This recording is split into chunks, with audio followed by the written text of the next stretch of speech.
ನೀವು ಹೇಳ್ತೀರಿ ಈ ಮುಂಚೆ ಲಿಂಗಾಯತ ಮತ್ತು ವೀರಶೈವ ಎರಡು ಒಂದೇ ಅಂತೀರಿ. ನೋಡಿ, ಶತಮಾನಗಳಿಂದ ಲಿಂಗಾಯತ ಮತ್ತು ವೀರಶೈವ ಒಂದೇ ಇದ್ದಾರೆ. ಎರಡನೇದಾಗಿ ಬಸವಣ್ಣ ನಂತರ ಯಡಿಯೂರು ಸಿದ್ಧಲಿಂಗೇಶ್ವರ ನಂತರ ಯಾರಾದರೂ ಬಸವಣ್ಣಾಗಿ ಪ್ರತಿರೂಪದಲ್ಲಿ ಹುಟ್ಟಿ ಬಂದಿದ್ರೆ ಅದು ಸಿದ್ಧಗಂಗೆ ಶ್ರೀ ಶಿವಕುಮಾರ ಶಿವಗಳು ಮಾತ್ರ. ಅವರೇ ನಿರೂಪ ಕೊಟ್ಟಿದ್ದಾರೆ. ವೀರಶೈವ ಅಂದ್ರೂ ಒಂದೇ, ಲಿಂಗಾಯತ ಅಂದ್ರೂ ಒಂದೇ. ನಮಗೆ ಭೂಲೋಕದಲ್ಲಿ ಅವ್ರಿಗಿಂತ ದೊಡ್ಡ ಪ್ರಮಾಣ ಯಾರಿಂದನೂ ಬೇಕಾಗಿಲ್ಲ. ಅವ್ರದೇ, ಅವ್ರ ಹೇಳಿಕೆನೇ ನಮಗೆ ಅಂತಿಮ, ಮುಗೀತು. ಇನ್ನು ಎರಡನೇದಾಗಿ ಇತ್ತೀಚೆಗೆ ನೀವು ಹೇಳ್ದಂಗೆ ಕಿತ್ತಾಡ್ಕೊತಾ ಇದ್ದಾರೆ, ನನ್ನ ಗಮನಕ್ಕೂ ಬಂದಿದೆ. ಆದರೆ ಇವತ್ತೇನಾಗಿದೆ, ಎಲ್ಲರೂ ಪ್ರತಿಯೊಬ್ಬ ಸ್ವಾಮಿಗಳು ಒಬ್ಬೊಬ್ರು ಲೀಡರ್ ಆಗಿದ್ದಾರೆ, ಪ್ರತಿಯೊಬ್ಬ ಲೀಡರ್ಗಳು ಒಬ್ಬೊಬ್ರು ಸ್ವಾಮಿಗಳಾಗಿದ್ದಾರೆ.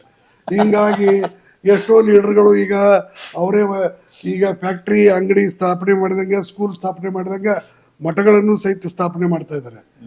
ಅವ್ರದ್ದು ಎಲ್ಲ ಮುಗಿಲಿ, ನೋಡೋಣ ಏನೇನು ಬರ್ತದಂತ. ಯಾಕಂದ್ರೆ ಅವರು ಇಲ್ಲಿ ಬೇಕಾದಷ್ಟು ದುಡ್ಡಿದೆ, ಬೇಕಾದಷ್ಟು ಅವ್ರಿಗೆ ಸಂಪನ್ಮೂಲ ಇದಾವೆ, ಬೇಕಾದಷ್ಟು ಜನರ ಒಂದು ಬ್ಯಾಕಿಂಗ್ ಇದೆ. ಅದೆಲ್ಲ ಮುಗಿಲಿ, ನೋಡೋಣ. ಹೆಂಗ್ ಸರ್ ಇಷ್ಟೊಂದು ದುಡ್ಡು ಹೆಂಗ್ ಮಠಗಳಿಗೆ ಬರುತ್ತೆ ಅಂತೀರಿ? ಮಠಗಳಿಗೆ ಅಷ್ಟೇ ಅಲ್ಲ, ಮಠಗಳ ಹಿಂದೆ ಬಾಳ ಮಂದಿ ಇರ್ತಾರೆ, ಭಕ್ತರು ಇರ್ತಾರೆ, ಮುಂದೆ ಹಿಂದೆ ಬೇರೆ ಯಾರು ಇರ್ತಾರೆ. ಎಲ್ಲಕ್ಕೂ ಅಂತಲ್ಲ, ಕೆಲವು ಮಠಗಳಿಗೆ ಇರ್ತವೆ, ಬಟ್ ಅದಕ್ಕೆ ನಾವು ಏನೂ ಮಾಡೋಕ್ಕಾಗಲ್ಲ. ದುರ್ದೈವದಿಂದ ಈ ಮಠಗಳನ್ನ ರಾಜಕೀಯಕ್ಕಾಗಿ ಉಪಯೋಗ ಮಾಡ್ತಾ ಇದ್ದಾರೆ.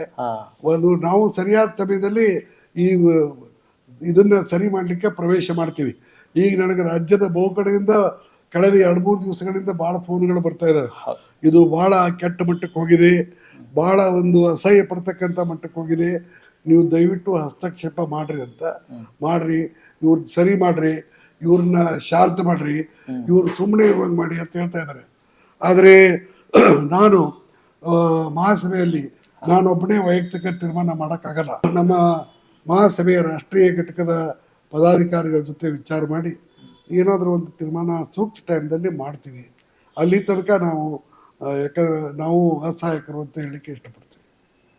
ಲಿಂಗಾಯತ ಪ್ರತ್ಯೇಕ ಧರ್ಮ ಅಂತ ಪದೇ ಪದೇ ಮುನ್ನೆಲೆಗೆ ಬರ್ತಾ ಇರುವಾಗ ಇನ್ನು ಯಾವಾಗ ಸರ್ ಸೂಕ್ತ ಸಮಯ? ಪ್ರತಿಯೊಬ್ಬರಿಗೂ ಅವ್ರವ್ರದೇ ಧರ್ಮವನ್ನ ಅನುಸರಿಸ್ತಕ್ಕಂಥ ಸಂಪೂರ್ಣ ಅಧಿಕಾರ ಇದೆ. ನೀವು ಪ್ರತ್ಯೇಕ ಅಂದ್ರೆ ಪ್ರತ್ಯೇಕವಾಗಿರ್ರಿ. ನಿಮಗೆ ಮನೆಯಲ್ಲಿ ನಿಮ್ಮಲ್ಲಿ ಜಗಲಿ ಇರಬಾರ್ದು, ನಿಮ್ಮಲ್ಲಿ ಮೂರ್ತಿ ಪೂಜೆ ಮಾಡಬಾರ್ದು, ನಿಮ್ಮ ಮನೆಯಲ್ಲಿ ಯಾರು ಕುಂಕುಮ ಹಚ್ಕೋಬಾರ್ದು, ನಿಮ್ಮ ಮನೆಯಲ್ಲಿ ಯಾರು ಗುಡಿ ಗುಂಡಾರ್ಗಳಿಗೆ ಹೋಗಿ ಸ್ಥಾವರಲಿಂಗಗಳಿಗೆ ಪೂಜೆ ಮಾಡಬಾರ್ದು, ನಿಮ್ಮ ಮನೆಯಲ್ಲಿ ಯಾರು ಗಣಪತಿ ಉತ್ಸವ ಮತ್ತು ಗಣಪತಿ ಪೂಜೆ ಅಥವಾ ಈ ದಸರಾ ಯುಗಾದಿ ಮಾಡಬಾರ್ದು ಅಂದ್ರೆ ಮಾಡಬಾರ್ದು. ನಿಮ್ಮ ಮನೆಯಲ್ಲಿ ಬರೋ ಸ್ವಾಮಿಗಳಿಗೆ ನೀವು ಪಾದ ಪೂಜೆ ಮಾಡಬಾರ್ದು. ನಿಮ್ಮ ಮನೆ ಇಲ್ಲಿ ಬರೆದು ನಿಮಗೆ ಯಾರದೇ ಸ್ವಾಮಿಗಳಿಗೆ ನೀವು ಕಾಲು ಬಿದ್ದು ನಮಸ್ಕಾರ ಮಾಡಬಾರ್ದು. ತಲೆ ಬಾಗಿ ಕೈ ಮುಗಿದು ಶರಣು ಶರಣಾರ್ಥಿ ಅಂತ ಹೇಳಬೇಕು ಅಂತ ಹೇಳ್ತಾ ಇದ್ದಾರೆ. ಬಹಳ ಸಂತೋಷ, ಅವ್ರು ಅದನ್ನು ಫಾಲೋ ಮಾಡಲಿ.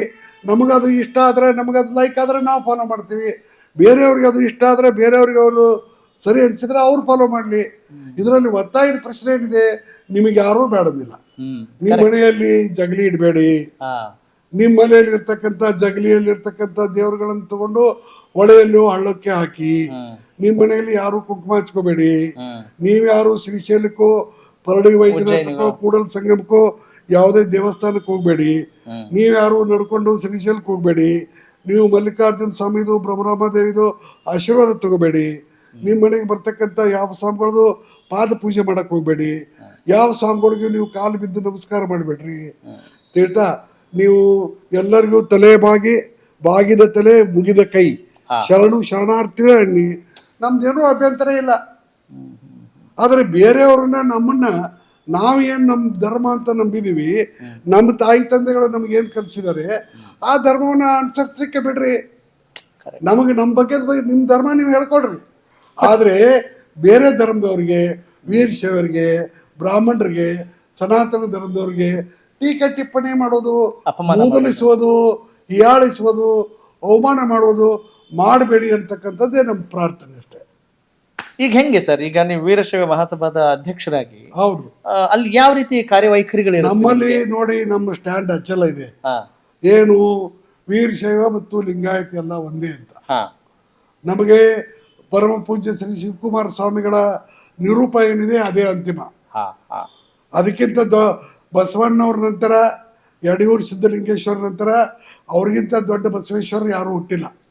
ಅವರು 1930ರಿಂದ 2018ವರೆಗೆ 88 ವರ್ಷಗಳ ಕಾಲ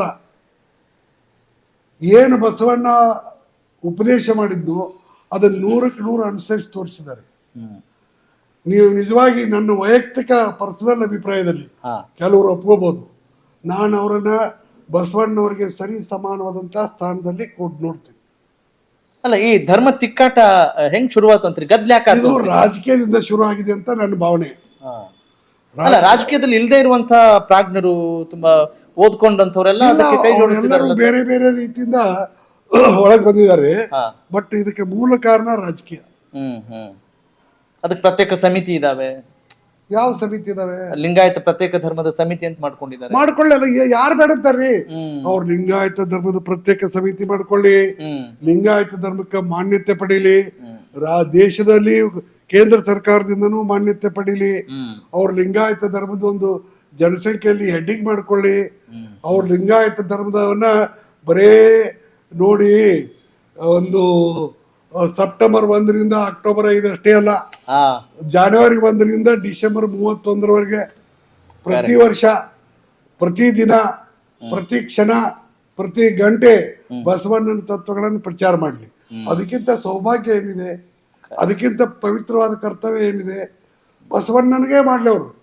ನಂದೇನು ನಾವು ಮಾಡ್ತಾ ಇದೀವಿ, ಅವರು ಈಗ ಪ್ರಚಾರ ಮಾಡಕತ್ತಾರ 2017ರಿಂದ ಕೆಲವು ಸ್ವಾಮಿಗಳು, ಕೆಲವು ಸಂಘಟನೆಯವರು. ನಾವು ಇದನ್ನ 1900 ನನಗೆ ತಿಳುವಳಿಕೆ ಬಂದಾಗಿನಿಂದ ನಾವು ಪಾಲಿಸ್ಕೊಂಡು ಬಂದಿದ್ದೀವಿ, ನಡ್ಕೊಂಡು ಬಂದಿದ್ದೀವಿ, ಅದನ್ನ ಅಳವಡಿಸ್ಕೊಂಡು ಬಂದಿದ್ದೀವಿ, ಅದ್ರ ಪ್ರಕಾರ ನಡ್ಕೊಂಡು ಬಂದಿದ್ದೀವಿ. ಈಗ ಅವ್ರಿಗೇನೋ ಜ್ಞಾನೋದಯ ಆಗಿದೆ, ಅವ್ರು ಮಾಡಕತ್ತಾರ, ಮಾಡ್ಲಿ, ಅದಕ್ಕೇನು ತಪ್ಪಿದೆ? ಜ್ಞಾನೋದಯ ಆಗ್ಬಾರ್ದು ಅಂತೇನಿಲ್ಲಲ್ಲ. ನಾನೇನೋ ಸುದೈವಿ ಇದ್ದೆ, ನನಗೆ 9ನೇ ವರ್ಷದಲ್ಲಿ ಜ್ಞಾನೋದಯ ಆಯ್ತು. 9ನೇ ವರ್ಷದಿಂದ ನಾನು ಮನುಷ್ಯರಿಗೆ ಸಾಧ್ಯವಾದಷ್ಟು ಮಟ್ಟಿಗೆ, ಪೂರ್ವ ತತ್ವ ಯಾರಿಂದಲೂ ಸಾಧ್ಯ ಇಲ್ಲ, ಮನುಷ್ಯರಿಗೆ ಸಾಧ್ಯವಾದಂತ ಮಟ್ಟಕ್ಕೆ, ಆ ಲೆವೆಲ್ಗೆ ನಾನು ಅದನ್ನು ಫಾಲೋ ಮಾಡ್ಕೊಂಡು ಬಂದಿದ್ದೀನಿ 61ರಿಂದ. ನಮ್ಮ ಮನೆಯಲ್ಲಿ ನಾನು ಎಲ್ಲಾ ಜಾತಿಯವ್ರು ಬೆಳೆಸಿದ್ದೀನಿ. ಪರಯ ಅಂದ್ರೆ ಹರಿಜನ್ ದಲಿತರನ್ನು ಬೆಳೆಸಿದ್ದೀನಿ, ಮುಸಲ್ಮಾನರನ್ನು ಬೆಳೆಸಿದ್ದೀನಿ, ಬೇರೆ ಎಲ್ಲ ಜಾತಿಯವ್ರನ್ನು ನಾನು ಬೆಳೆಸಿದ್ದೀನಿ. ನಮ್ಮ ಜೊತೆ ಸಹಬಾಳ್ವೆ ಮಾಡಿದ್ದಾರೆ, ನಮ್ಮ ಜೊತೆ ಜೀವನ ಮಾಡಿದ್ದಾರೆ, ನಮ್ಮ ಡೈನಿಂಗ್ ಟೇಬಲ್ನಲ್ಲೇ ಊಟ ಮಾಡಿದ್ದಾರೆ. ಅವ್ರನ್ನ ಸಾಕಿದ್ದೀನಿ, ಅವ್ರನ್ನ ಬೆಳೆಸಿದ್ದೀನಿ, ಅವ್ರಿಗೆ ಜೀವನದಲ್ಲಿ ಸೆಟ್ಲ್ ಮಾಡಿದ್ದೀನಿ. ನಾವು ಬಸವಣ್ಣ ತತ್ವದಿಂದ ಮೊದಲಿಂದ ನೋಡ್ಕೊಂಡು ಬಂದಿದ್ದೀವಿ. ಈಗ ಅವ್ರಿಗೆ 2017ರಲ್ಲಿ ಜ್ಞಾನೋದಯ ಆಗಿದೆ. ಅವ್ರು ಮಾಡ್ಲಿ, ಏನ್ ತಪ್ಪಿದೆ? ಸ್ವಲ್ಪ ತಡ ಆಗಿ ಜ್ಞಾನೋದಯ ಆದ್ರೆ ಏನ್ ತಪ್ಪಾಯ್ತು? ಲಿಂಗಾಯತರಿಗೆ ಬಸವಣ್ಣನವರ ವಚನಗಳೇ ಧರ್ಮ ಗ್ರಂಥವಾದ್ರೆ, ವೀರಶೈವರಿಗೆ ಧರ್ಮ ಶಿಖಾಮಣಿ ನೋಡಿ ಅಂತ ಹೇಳ್ತಾರಲ್ಲ, ಏನ್ ಸರ್ ಇದು? ಸಿದ್ಧಾಂತ ಶಿಖಾಮಣಿ ಮತ್ತು ವಚನಗಳಲ್ಲಿ ಏನು ಅಂತರ ಇಲ್ಲ. ನಾವು ಮಹಾಸಭೆಯಿಂದ 5 ಕ್ಯಾರೆಕ್ಟರಿಸ್ಟಿಕ್ ನೋಡ್ತೀವಿ. ಒಂದು, ಯಾರು ಇಷ್ಟಲಿಂಗ ಪೂಜೆ ಮಾಡ್ತಾರೆ, ಯಾರು ಪಂಚಾಚಾರ, ಷಟ್ ಸ್ಥಳ, ಅಷ್ಟಾವರಣಗಳ ತತ್ವವನ್ನು ಒಪ್ತಾರೆ. ಪಂಚಾಚಾರ ಅಂದ್ರೆ ಸರ್ ಯಾವ್ದು?